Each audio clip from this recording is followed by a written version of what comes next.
Hi, in this video, we will discuss about Mangalore University 4th Sem BCA Computer Graphics and Animation Lab Part B programs.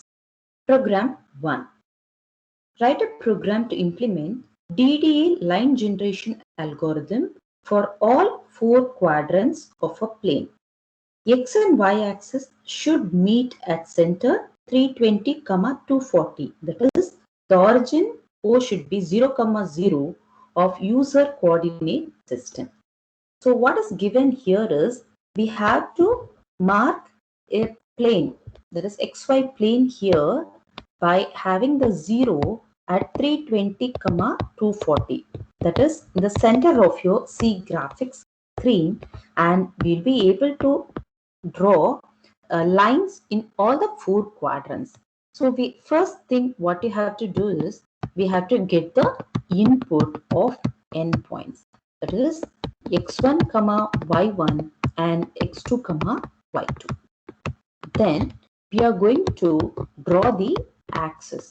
So we need this axis to be drawn to show where we are drawing, and then we are just going to mark the points. Like here, if it is minus 50, this is minus 50, minus 100, and here also in y-axis 50, 100 means here it is minus 50, minus 100 and so on. So after plotting all these points, and then we can go for drawing this line x1, y1 to x2, y2 by using the given input using DDA line drawing algorithm. By keeping all these points in mind, we are going to draw a line. So first step, we have to get the input for x1, y1, x2, y2. Then we will draw our x and y axis with all the four quadrants. Then we will mark the points on the axis, and then we go for draw the line by using DDA algorithm. In geometrical coordinate system, the 0, 0 will be in the bottom left corner, but in our screen coordinate system, our 0, 0 is here in the top left corner. So we have to map the values, means whenever you want to move a line in the right hand side, you have to go for addition. Right hand side in x-axis means we'll go for addition. If it is in the left hand side, we go for subtraction.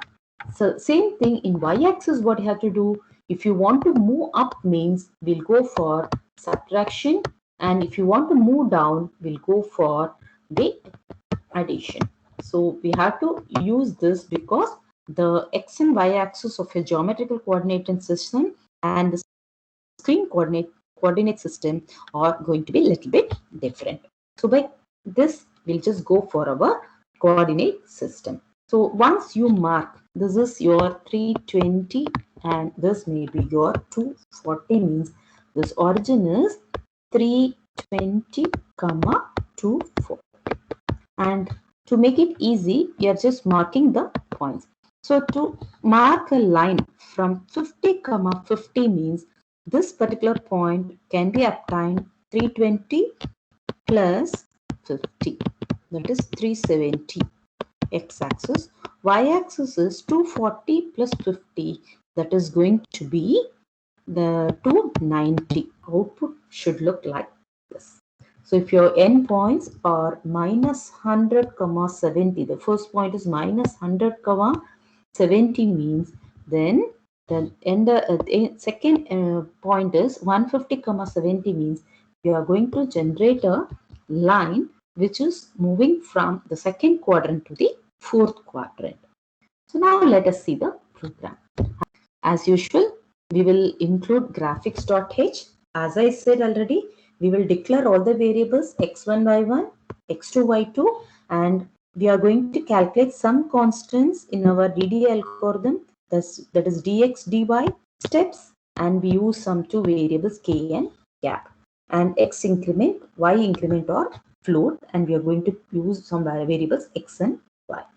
Now let us read all the inputs x1, y1 and x2, y2. First step. declare all the variables, then you just read the inputs and initialize all the constants. So what are the constants we have? Dx, that is x2 minus x1, dy, that is y2 minus y1, and based on the dx dy value, that is if the absolute of dx is greater than absolute of dy, then steps is equal to absolute of dx. Otherwise, steps is equal to absolute of dy. Since we use absolute function, we are going to include the library stdlib.h, and we calculate the x increment is equal to dx divided by steps and y increment is equal to dy divided by steps. Since dx and steps are in integer, to get a floating point value numbers, we are going for a typecasting also here. So now we got all the constants required for our program. So the second step is also over. So when you learn your program, so just learn what are the inputs you want, what are the constants we have to calculate. Then we come to the main part. Here I'm just initializing my graph and calculating the central point. Get max x will return the maximum x value of my screen, that is 640, divided by 2 will give me 320, and get max y is going to give the maximum y value, that is 480, divided by 2 is going to return 240. Now you can just draw a line from the 5 comma y mid. I'm just leaving some gap in the left hand side, right hand side, and even in the top 5 points. So I'm just starting from 5 to y mid, get max x minus 5 to y mid. So I'm just going to draw this particular line, that is x axis line I'm drawing. Then the same way I'm going to draw the y axis line also by leaving some 3 points in the top of the both the top and bottom.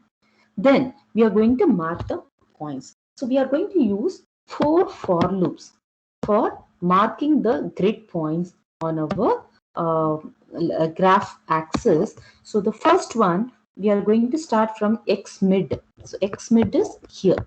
Okay. So x mid is here, plus gap is 50, means I less than or equal to get max, means get max minus 5 is 640, 635, up to 635, 50, 50, I'm going to mark a point. So how text xy of I, y mid minus 3. So y mid minus 3 is going to be this particular point. Okay. So minus 3, and I'm just going to draw a line and I'm going to display the value 50. So to display this value 50, the value I minus x mid is going to be in a value, x minus I mid is going to be an integer, but I want to display it in a string, because you can only display out text xy will display only string. So I to a, I to a means I to a is a function which is used to convert integer to ASCII. Integer to ASCII means it is going to convert integer to string, and so I'm using the number 50 is converted to string and it is stored here, and out text xy I comma y mid comma 3 y mid plus 3 of str means it will display. Now the 50 is become string and it is displayed here. Once again, I will increment the I value by 50, so it will become 100 and so on. So the first for loop is used to display the x-axis, that is the first quadrant values. So now you just check the second one. And so the next for loop is used to display the things in the above, that is the positive y-axis, that is y mid minus gap, that is y mid is 240 means 240 minus 50, that will become 190. It is going to display 50 in the y-axis. So this I'll be using to display that. So I'm using, instead of a vertical line, horizontal line. Same way I'm just converting to a string and I'm displaying it in this particular position. So I got plotted in positive x-axis and the positive y-axis is over. So my first quadrant is ready. So the next one, the next for loop is used to display the negative value. So you can see there is a negative sign added here. I'm just going to plot the negative part of the quadrant, that is x-axis minus 50 minus 100 and so on. So these two are already plotted. So the next one we are plotting here in this for loop. So as we know, this is for the negative axis of your y. So minus 50 minus 100 and so on. So after initialization, we read the input, initialize all the variables, then you go use 4 for loops, almost similar, only the values will be changing to draw your axis. And then I will just initialize my x is equal to x1 plus x mid and y is equal to y mid minus y1. So I'll get my initial x and y value. Here our DDA algorithm starts. So we'll just say put pixel of the first value x comma y plotted, and I'm using green color to plot the pixel because the syntax of put pixel is put pixel of x comma y position comma intensity value. What should be the color of the pixel or intensity of the pixel? I want it in green color, so I'm just using green here. And for k is equal to 0, k less than steps k plus plus, x is equal to x increment, y is equal to y minus y increment, because the value, the screen coordinates, the top left corner we are having 0 0. So every time when you want to move y is equal to y increment I'll be using, and I plot the pixel x comma y, and we just repeat this k number of times. So the output looks like this. Happy coding.